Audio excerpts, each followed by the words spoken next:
This is Democracy Now! I'm Amy Goodman with Juan Gonzalez. We turn now to what some have called one of the most progressive city councils in New York City's history, and the woman who helped lead the agenda, Speaker Melissa Mark-Viverito, the second most powerful post in city government. Her term winds down at the end of this year due to term limits. She gave her farewell address last week. 12 years ago, when I was first sworn in as the first Latina, the first Puerto Riqueña to represent my district of El Barrio, East Harlem, and the Bronx, I tried to process what that all meant. I was a labor organizer, a community activist of Mujer del Barrio, not a politician. But I knew as a council member I had a real chance to be a voice for all those in our city who for too long have been cast aside and silenced. The poor, the undocumented, nuestros viejitos, and every single New Yorker who felt that there was more to be done to make our great city more responsive, fair, and just for our people. Melissa Mark-Viverito was first elected to the New York City Council in 2005, was named Speaker 2014. During her time as City Council Speaker, the council expanded living wage requirements, expanded paid sick leave, established a city bail fund and a municipal identification card for undocumented immigrants, limited cooperation between immigration authorities and the city's police and jails, also funded free legal advice for immigrants in detention who face deportation. During her tenure, she also got Mayor Bill de Blasio to agree to close New York's notorious Rikers Island jail. To talk more about this and where she plans to go next, we're joined here in studio by New York City Council Speaker Melissa Mark-Viverito, whose term ends at the end of the year. Welcome back to Democracy Now! Thank you for inviting me. It's a pleasure. What are you most proud of right now in this last slew of bills? Was this the largest number of laws that have been passed in any city council in the country in one fell swoop? Well, in the 4 years that I served as Speaker, we passed about 700 pieces of legislation. And I think that, you know, some people have been critical of that number, but I think what it demonstrates is the kind of leadership style that I have, right? I always said when I came into the council that I wanted to be a member-focused body, that before had been very speaker-driven, very speaker-focused, that my interest was to be more collaborative with my colleagues and let them define what their priorities were and work with them to facilitate that. So I'm very proud. In terms of the scope of work, I mean, we've done so much, and obviously it's been incredibly humbling to lead this body and be in this position, but the work that I've done on immigration and the work that I've done with regards to criminal justice reform would be the two areas that I would say I'm most proud in terms of the legacy and the amount of work that we've done in each of those areas. Well, I wanted to ask you specifically about criminal justice reform, because clearly there were a slew of different bills that were passed during your time as Speaker. But yes, I would think that the most important was the commission that you established to review the situation with Rikers Island and its stunning report. And I've always said to people, read the actual Lippman Commission report, which is really an analysis of the mass incarceration system in this country, but specifically in terms of New York City. And I was stunned by the power of the report, and then that you were able to get the mayor, who was not willing at first to go along with this, to move. So if you could talk about that. Sure. I mean, you know, we cannot govern in a vacuum. The way that, again, part of my leadership style is that we got to really have voices, diverse voices at the table on any given issue and really figure out what is the best path. So the Independent Commission was led by Judge Lippman, but it had and convened a wide range of voices on the issue of incarceration and the issue of reforming our jail system or reforming our criminal justice system. And that commission worked for about a year and really deliberated on what, if there was a way to get to a point where we could close Rikers Island down and do a more community-based approach of a jail system. And that is what basically the commission said. The commission said that there is a path and there is a way to close Rikers Island down, and therefore I supported that, right? I've convened the commission and supported that, and actually was able to then facilitate a point where everybody basically is around that position. And I want to thank the advocates. The advocates really are ones that raised their voice about this. But we have a path, and that commission really does lay out the path of how we can arrive at that point. Could you share with us some of the conversations you had with the mayor to get him to go along with this? I mean, I think it's hard when you have people with such experience and understanding of this issue that there is a way to do it. Now, the issue is the timeline. How quickly can we get it shut down? 10 years, there's a way of possibly maybe shortening that timeline.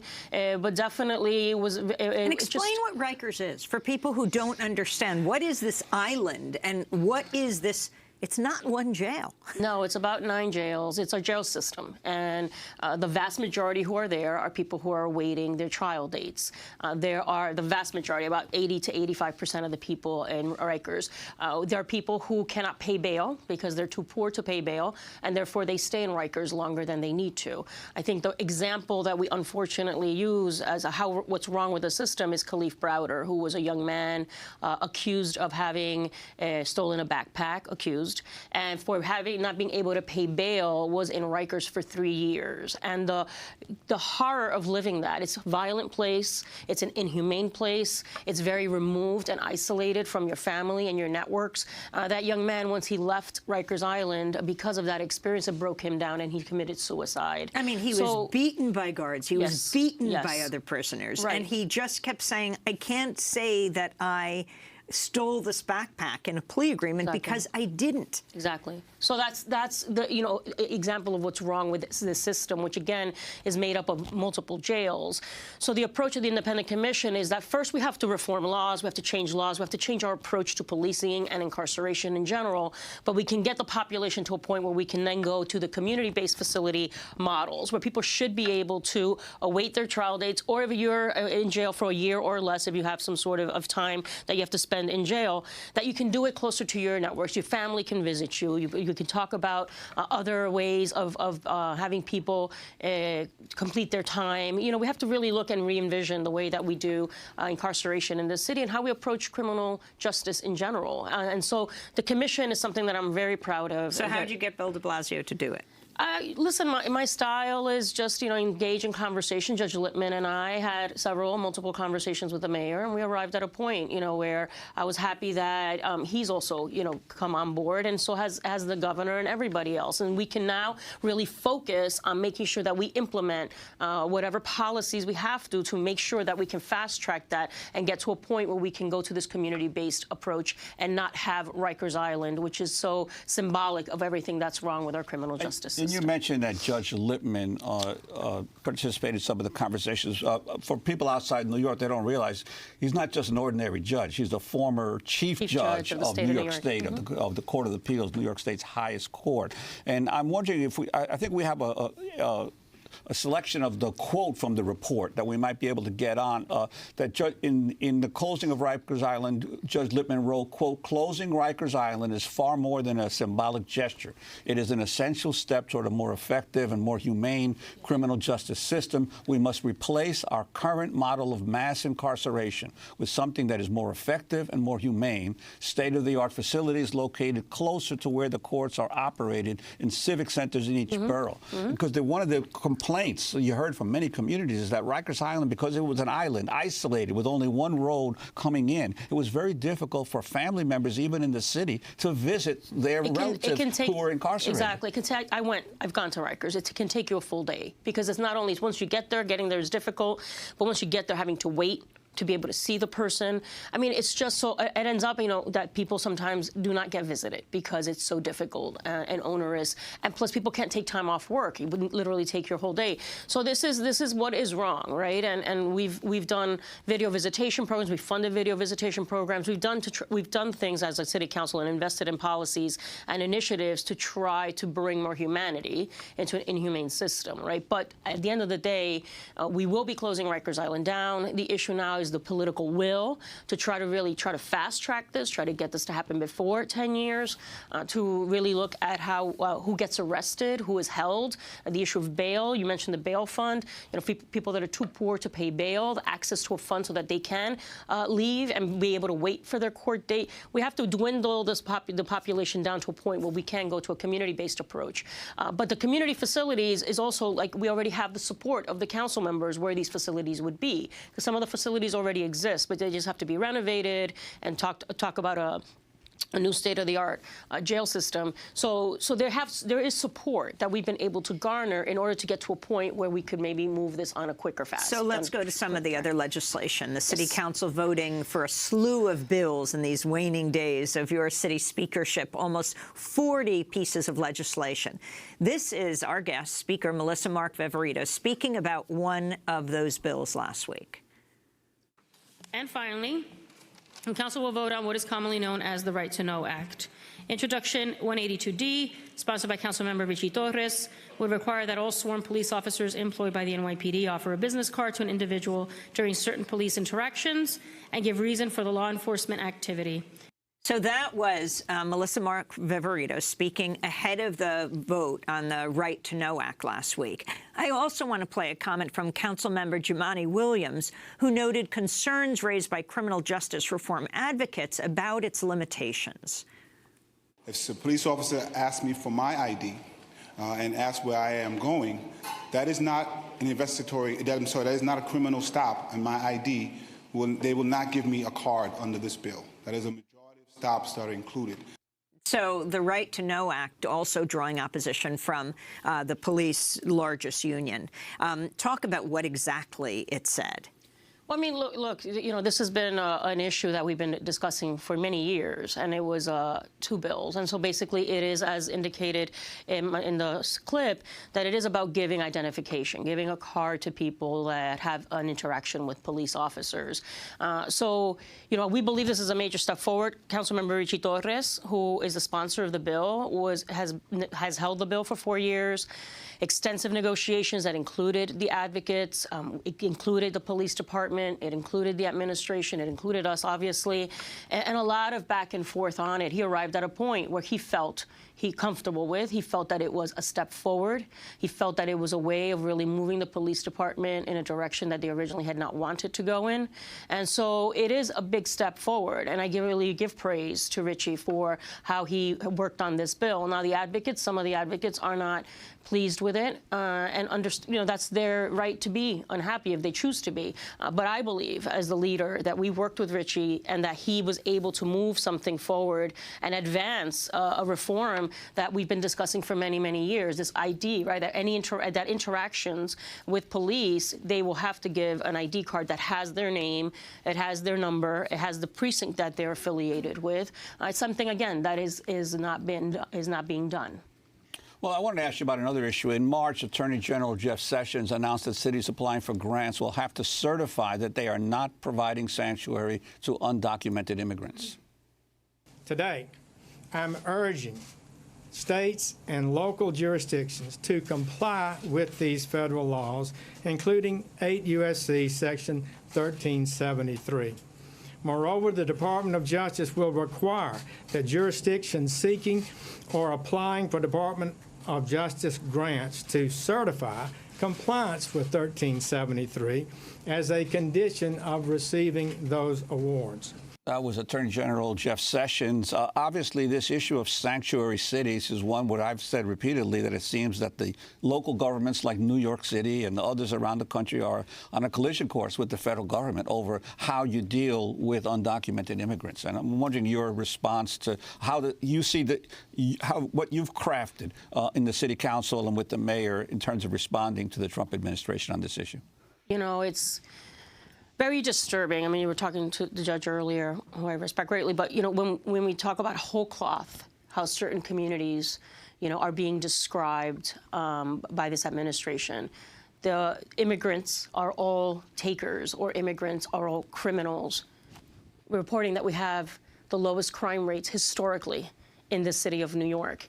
That says something in terms of the way that we, right, interact with our communities. We need everyone to participate to make our city safe. And we know that the vast majority of immigrants are contributing positively to our economy and to our society here in the city of New York. We've been a welcoming city. Every policy we have in place, every law that we have in place, those are things that we have the ability to do as a city. We're not breaking any laws, right? Just because you choose AG Sessions and Trump to whole cloth say that immigrants don't belong here and you you are racist and you want to implement those policies, doesn't mean that we as a city are going to enforce those policies. We have a different approach, and we believe that we are a welcoming city, and we support those who want to help us build this city. So we have the lowest crime rates, and we are proving, them wrong in terms of the facts. And so if they choose to take a course which is punitive, then they choose it, choose to go that route. They may not be allowed to do what they're threatening to do. Again, everything that we have in place is making us a safe city. People can step out of the shadows and help us, inform us of crimes or anything that they have any knowledge of. And so I'm very proud of the work that this council has done. I'm very proud of my stance in defending the city of New York to do what it needs to do. You even created a bail fund for undocumented immigrants that are facing deportation. Yes. You talk about that? Yes, I know the Daily News has criticized it as saying, well, you would even provide bail support for terrorists. But the reality is, if someone's accused of terrorism at the national level, they don't have money. The government has to pay for an attorney anyway. No, right. So this is basically people have the ability to just have representation. And we've had an evaluation of that program and demonstrated that there are people that can, have the right to ask to be represented, and that the results are in some cases people have status and don't even know it, right? So then when they go to court, they're able to really find out whether or not they have status. They're able to just make a case, and it's up to the courts to decide whether or not it's granted. But at least people have representation and have the ability to have and make a case, right? So this bail fund actually has now been modeled, and other cities have looked to really replicate it. And I'm very proud that it was a pilot program the year before I became Speaker, and I fully funded it in the first year I was Speaker to really allow everybody an opportunity to have representation. You were also arrested under, this year, weren't you, protesting around DACA with a number of other Congress members outside Trump's residence? Yes, Grijalva, Congressman Gutierrez, myself, Espaillat. Yes, we definitely, did that. We are against all the policies that are being presented. DACA, I know, continues to be a conversation. We have these young people that are losing their status in terms of the protection that DACA provides, and their teachers and their, city service workers in some ways. This is really atrocious what's happening to our city, to our country, and so we are going to protest it. I will continue to protest it, as I leave office. It's an issue that I feel very passionate about, and I will continue to advocate. So let's talk about Puerto Rico, where you were born. More than 3 months after Hurricane Maria battered Puerto Rico, about a third of the island remains without power in what's by far the longest blackout in modern U.S. history. Officials saying that won't be restored power, in some cases, till the end of May. Many Puerto Ricans celebrating Christmas in the dark. We still don't have power, even 3 months after the hurricane. We're living without light. We're living off a generator, and when we don't have money for gasoline, we're making do with batteries, with little battery-powered decorations for the tree. Because us Puerto Ricans are very family-oriented, and we like to celebrate everything. You've also went home since the storm. Yep. What do you think needs to be done? Have you considered running for governor of Puerto Rico or New York? So my mother just got power yesterday. So it's almost 4 months. Doesn't have power. Right. Real. So what's happening to Puerto Rico is just terrible, and this tax bill is going to make it worse. Economy that was already fragile because of the emergency and the fiscal crisis now is going to be made worse when you have a 12.5% tax on products that are coming in, products that are manufactured on the island that are being brought mainland are going to be taxed. Potentially, we could lose 200,000 jobs. The issue of Puerto Rico is definitely not a priority on anyone's. It's not on anyone's agenda, and this Congress is demonstrating it's turning its back. So there is serious work to be done. I want to help. I want to be a voice. I want to continue to give of my time and leadership on this issue. I think I can best do that on the mainland here. So I don't see myself running for office on the island, but I would definitely, with all the effort, there's a lot of support coming from philanthropy and other entities. I want to figure out a way that I can best serve and be able to help help build an agenda to help Puerto Rico get back on track. It has to be an agenda that is defined by the people of Puerto Rico. We have to have the voices and people on the ground being able to help define what that future looks like. And so I want to figure out what that is. I don't know right now. It is such an overwhelming task, and there's so much work to do. We have to advocate in the Congress. We have great leadership in some of our representatives, but obviously the Republicans are not listening. But there's a lot of work to do, and I have to figure out the best way to do that. Have you considered running for governor of New York? No, I have not. Mayor? I have 4 years to figure out what I'm going to do. There are going to be positions available. I'm not going to close the door on maybe exploring. Congress, Senate? If I will explore options as they come, I'm not closing any doors. I think I've done a great job. I have a great track record, and I think that I would definitely like to continue to serve this city in whatever capacity I can best do that. Melissa Mark-Viverito, Speaker of the New York City Council. That does it for our broadcast. Democracy Now! Accepting applications for our paid year-long news production fellowship. I'm Amy Goodman with Juan Gonzalez.